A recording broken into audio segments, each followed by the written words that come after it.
नमस्कार दोस्तों, आज हम पढ़ेंगे लोकतंत्र किसे कहते हैं, लोकतंत्र कितने प्रकार का होता है और भारत में किस प्रकार का लोकतंत्र है। इससे पहले मैं आपको पिछली वाली क्लास रिकॉल करवा देता हूं। पिछली वाली क्लास में हमने इंट्रोडक्शन देखा था इस सब्जेक्ट का। सब्जेक्ट कौन सा है?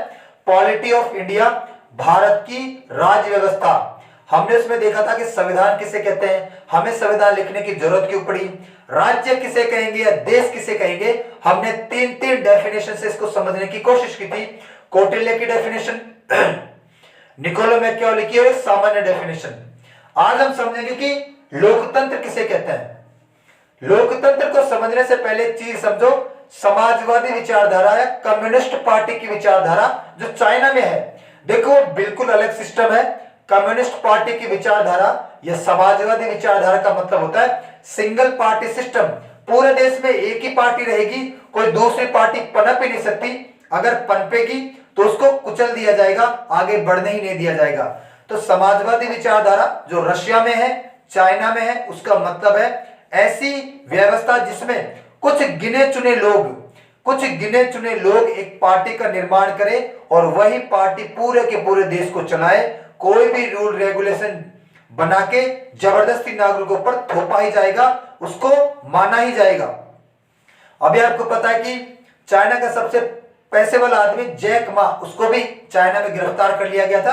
तो वहां कोई डेमोक्रेसी नहीं है। चाइना पूरी दुनिया में डींगे हाँकता है कि दुनिया की सबसे बड़ी डेमोक्रेसी क्या है, चाइना। अगर डेमोक्रेसी होती तो एक से ज्यादा पार्टी होती भाई, और जनता वोट डालकर अपनी सरकार को चुनती। तो फालतू की बकवास है। अब हम आते हैं अपने टॉपिक पर। लोकतंत्र किसे कहते हैं? तंत्र का मतलब शासन, एक ऐसी शासन व्यवस्था जिसमें सरकार को चुनावी प्रक्रिया के माध्यम से आम लोग चुनते हैं, आम जनता चुनती है। मैं फिर से रिपीट करता हूं, एक ऐसी शासन व्यवस्था, एक ऐसा तंत्र जिसमें अपनी सरकार को चुनावी प्रक्रिया के माध्यम से जनता के द्वारा चुना जाता है, वोटिंग के माध्यम से, चुनावी प्रक्रिया के माध्यम से। और जहां पर भी लोकतंत्र होगा, पहली चीज एक से ज्यादा पार्टी होती, दूसरी चीज लोग वोट डालेंगे, आम नागरिक वोट डालेंगे, और तीसरी चीज चुनावी प्रक्रिया होगी। तो लोकतंत्र के लिए तीन चीजों का होना अनिवार्य है। एक से ज्यादा पार्टी होगी, ठीक है, आम जनता वोट डालेगी और चुनावी प्रक्रिया होगी, तब जाकर वहां पर सरकार का निर्माण होता है। तो लोकतंत्र मतलब ऐसी शासन प्रणाली जिसमें आम जनता के द्वारा चुनावी प्रक्रिया के माध्यम से अपनी सरकार को चुना जाता है। अब लोकतंत्र होता है दो प्रकार का, प्रत्यक्ष या अप्रत्यक्ष। प्रत्यक्ष लोकतंत्र, अप्रत्यक्ष लोकतंत्र। अब हम इनको समझने की कोशिश करते हैं। लोकतंत्र जुड़ रहा है, समझ में आ जाना चाहिए, दोनों के दोनों में ही आम जनता वोट डालेगी, आम नागरिक वोट डालेंगे। लोकतंत्र है तो आम नागरिक ही अपनी सरकार चुनेंगे। पहला प्रत्यक्ष।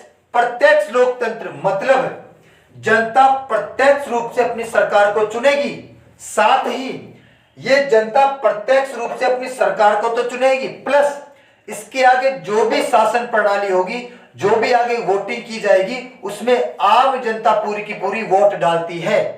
और यही इसका सबसे बड़ा ड्रॉबैक है कि कोई भी चीज हो, पूरी की पूरी जनता वोट डालने पहुंच जाती है। लेकिन अप्रत्यक्ष में क्या होगा, पूरी की पूरी जनता वोट डालने नहीं जाती है।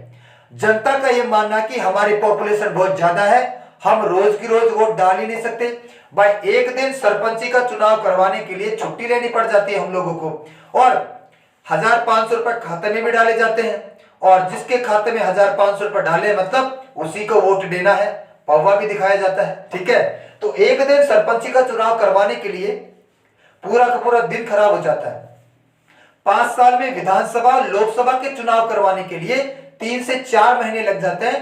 तो ये लोग पूरी की पूरी जनता एक साथ वोट डालती ही नहीं है। तो फिर जनता वोट डालती कैसे? जनता का ऐसा कहना है कि 5 साल में एक बार हम हमारे प्रतिनिधि को चुन देंगे। किस रूप में? सांसद के रूप में, विधायक के रूप में, पार्षद के रूप में, सरपंच के रूप में। जनता का ऐसा कहना है कि हम रोज की रोज वोट डाल ही नहीं सकते, पॉसिबल ही नहीं है। तो हमने जिन प्रतिनिधियों को चुना है ना, ये आगे की प्रक्रिया में वोट डालेंगे। अगर जयपुर का सांसद हमारी संसद में वोट डाल रहा है, वो उसके अकेले का वोट नहीं है, वो जयपुर के 10 लाख लोगों की तरफ से वोट डाल रहा है। क्योंकि जयपुर के 10 लाख लोगों का ऐसा मानना है कि हम प्रत्यक्ष रूप से रोज की रोज संसद में वोट नहीं डाल सकते। हमारी तरफ से ये इंसान वोट डालेगा 5 साल तक। अगर लालसोट तहसील का विधायक जयपुर की विधानसभा में वोट डालता है तो उसके अकेले का वोट नहीं है, वो वोट डाल रहा है लालसोट के 1 या 1.5 लाख लोगों की तरफ से, क्योंकि उन लोगों का ऐसा मानना है कि वो सारे के सारे रोज वोट डालने नहीं आ सकते विधानसभा में, तो उस इंसान को वो प्रतिनिधि बनाकर भेजते हैं कि जहां पर ये इंसान वोट डालेगा समझ जाना लालसोट के 1.5 लाख लोगों ने वोट डाला है। अगर हमारा सरपंच मंडी समिति के चुनाव में वोट डालता है तो वो उसके अकेले का वोट नहीं है, वो जिस भी गांव से आता है उसके 5 या 10 हजार लोगों की तरफ से वोट डाल रहा है। तो ध्यान से देखना, हमने प्रत्यक्ष रूप से इन लोगों को चुना है और ऐसा कहा है कि हम 5 साल में एक बार चुन देंगे, उसके बाद जो भी आगे की प्रक्रिया है, चाहे वो राष्ट्रपति का चुनाव हो, उपराष्ट्रपति का चुनाव हो, लोकसभा के अध्यक्ष का चुनाव हो, लोकसभा के उपाध्यक्ष का चुनाव हो, या हमारे संसद में आए दिन कोई ना कोई बिल या कानून पास होता रहता है, उसके अंदर वोट डालना हो, आप लोग वोट डालेंगे। तो हमने इनको प्रत्यक्ष रूप से चुना है और आगे 5 साल तक जो भी वोटिंग सिस्टम है उसमें ये लोग वोट डालते हैं। तो हम क्या हो गए, अप्रत्यक्ष।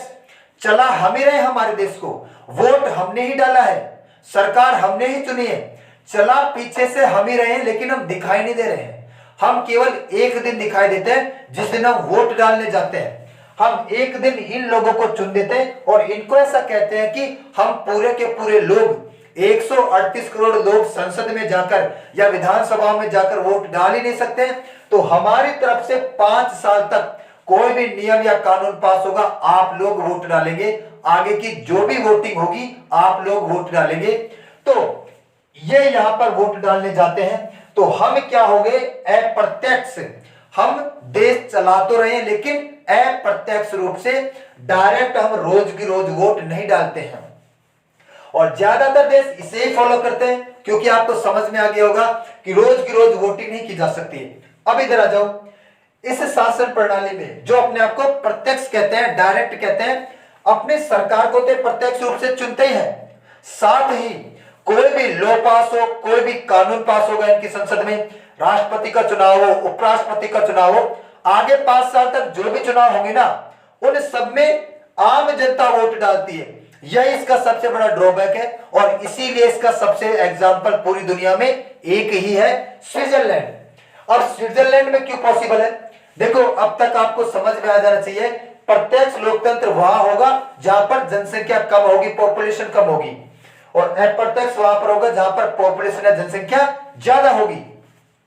तो ध्यान से देखना, स्विट्जरलैंड बहुत ही ज्यादा डेवलप्ड विकसित कंट्री, ठीक है, 90 से 95 लाख पॉपुलेशन है, डिजिटलाइज्ड है, सबके मोबाइल में वोटिंग ऐप डाल रखे हैं कि मैसेज आ जाएगा कल वोटिंग होनी है, आपको वोट डालना है। इसके अलावा इतना बढ़िया सिस्टम है, जैसे यहां पर अपने एटीएम बूथ होते हैं ना, वैसे ही वहां पर वोटिंग बूथ होते हैं। जैसे पैसे निकलवाने के लिए एटीएम मशीन होती है, वैसे यहां पर गली गली में क्या है, वोटिंग बूथ है।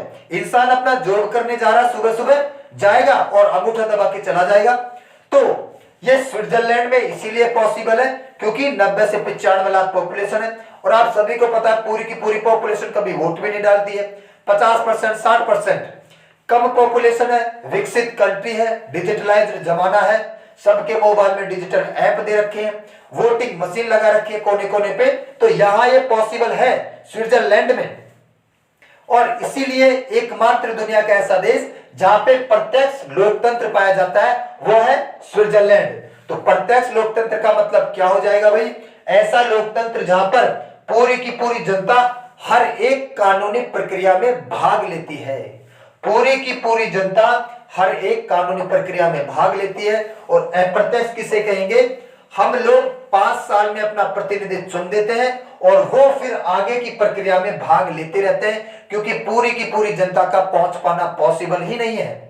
तो देखो, अगर हम इसकी डेफिनेशन बनाना चाहें तो क्या बनेगी, लोगों के द्वारा प्रत्यक्ष शासन, मतलब प्रत्यक्ष रूप से हर एक शासन प्रणाली में ये लोग वोट डालते हैं। तो लोगों के द्वारा प्रत्यक्ष शासन, country ruled directly by people, country ruled directly by people. और एग्जांपल क्या है, स्विट्जरलैंड। अच्छा, अगर आपसे कोई पूछे कि प्रत्यक्ष लोकतंत्र की स्थापना सबसे पहले किस देश में हुई थी? तो आपने नाम सुना होगा ग्रीक का। ग्रीक की राजधानी है एथेंस। पुराने जमाने में ग्रीक की राजधानी हुआ करती थी एथेंस। एथेंस में आज से 2500 बीसी पूर्व, 2500 ईस्वी पूर्व ईसा मसीह से के जन्म से भी 500 साल पहले ये प्रणाली स्टार्ट हुई थी एथेंस में। आज की अगर प्रेजेंट की बात करें तो ग्रीक जिसकी राजधानी है एथेंस, वो भी अपने आप को अप्रत्यक्ष ही बोलता है, क्योंकि पॉपुलेशन बढ़ गई है, रोज की रोज पब्लिक वोट डाल ही नहीं सकती। तो एकमात्र ऐसा देश जहां पर प्रत्यक्ष लोकतंत्र है स्विट्जरलैंड। और अप्रत्यक्ष तंत्र किसे कहेंगे? लोगों द्वारा चुने गए प्रतिनिधियों द्वारा, लोगों द्वारा चुने गए प्रतिनिधियों द्वारा अप्रत्यक्ष शासन। शासन हम ही लोग कर रहे हैं, लेकिन अप्रत्यक्ष रूप से कर रहे हैं। हमने जिन प्रतिनिधियों को चुन के भेजा है वो 5 साल तक आगे की प्रणाली में भाग लेते हैं। तो country ruled indirectly by the representatives of people. Country ruled indirectly by the representatives of people. और दुनिया की 99% देश इसी के एग्जाम्पल है। जापान, भारत, अमेरिका, सारे के सारे इसी के एग्जाम्पल है। तो लोकतंत्र 2 प्रकार का होता है, प्रत्यक्ष और अप्रत्यक्ष। तो हमारा देश किसका एग्जाम्पल है?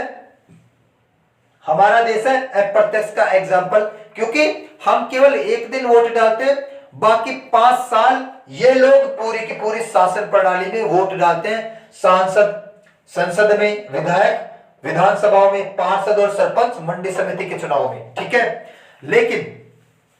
लेकिन भारत में भी एक प्रत्यक्ष लोकतंत्र का उदाहरण है जो बार बार एग्जाम में पूछा जाता है। हमारा देश पूर्ण रूप से अप्रत्यक्ष है, लेकिन भारत में भी एक प्रत्यक्ष लोकतंत्र का उदाहरण है। और भारत में प्रत्यक्ष लोकतंत्र का उदाहरण है ग्राम सभा, ठीक है। Example of direct democracy in India, that is gram sabha. Gram panchayat और ग्राम सभा में अंतर है। ग्राम पंचायत में सरपंच को चुनते हैं, वार्ड मेंबर को चुनते हैं 5 साल में। तो ग्राम पंचायत अप्रत्यक्ष का उदाहरण है, बिल्कुल अलग है।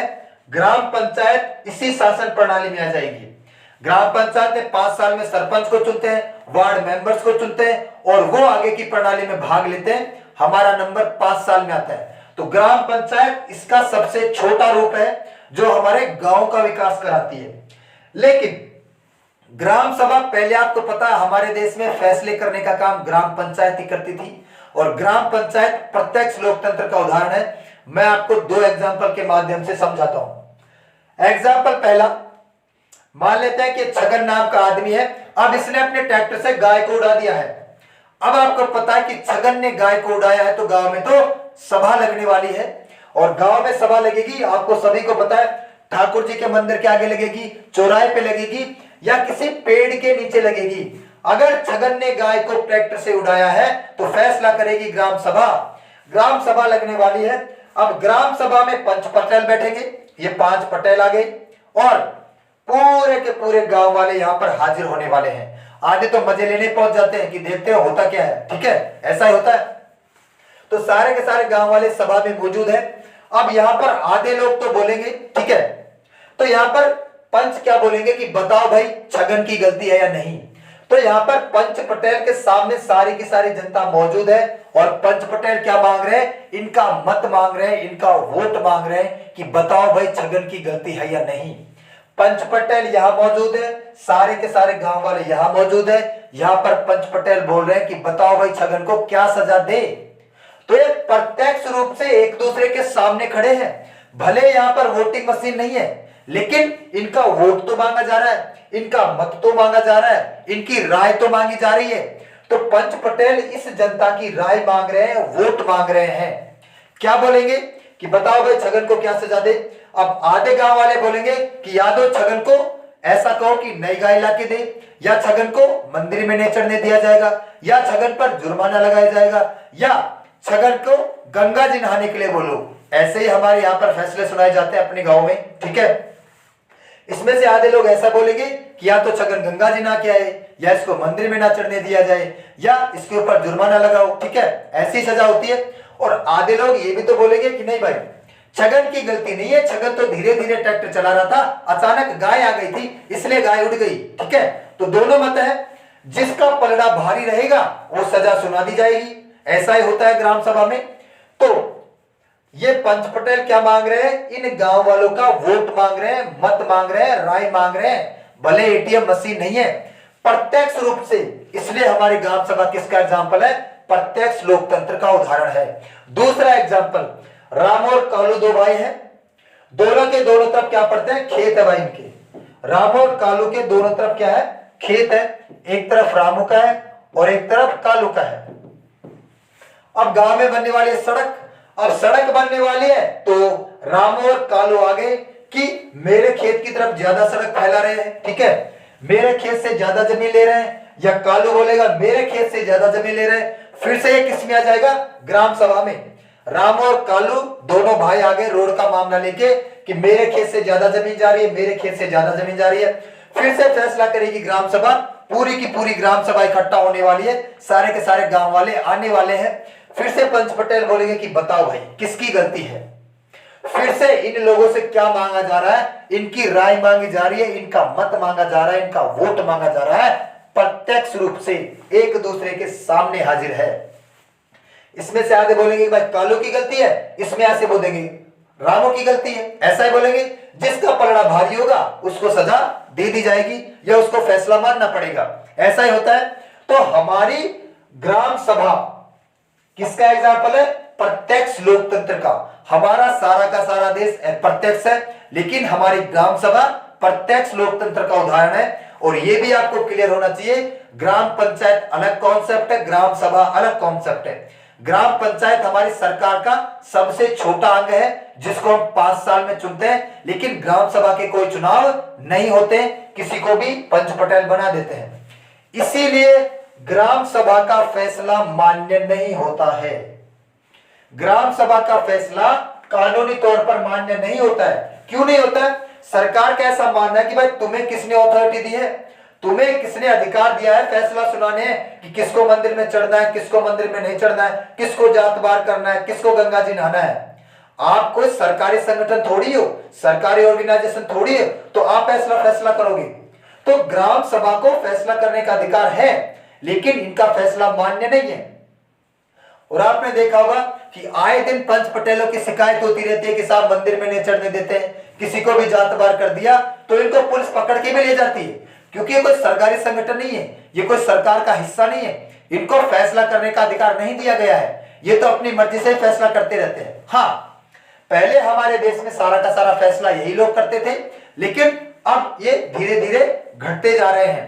तो ध्यान रखना एक बात, ग्राम सभाओं का फैसला कानूनी तौर पर मान्य नहीं है, ये केवल अपने लोकल लेवल पर फैसला करते हैं। और आप सभी को पता है कि गांव में आपस के मामले में भाईचारा बने रहे, ठीक है, मन मुटाव ना हो, इसके चक्कर में कोई शिकायत भी नहीं करता है। लेकिन अगर किसी ने शिकायत कर दिया तो इनको पुलिस धर ले जाएगी भाई, और डंडों से मारा जाएगा। तो भारत में प्रत्यक्ष लोकतंत्र का उदाहरण है ग्राम सभा, ये आपको पता रहना चाहिए। तो आज के लिए इतना ही करते हैं, मिलते हैं नेक्स्ट क्लास में, तब तक के लिए गुड बाय।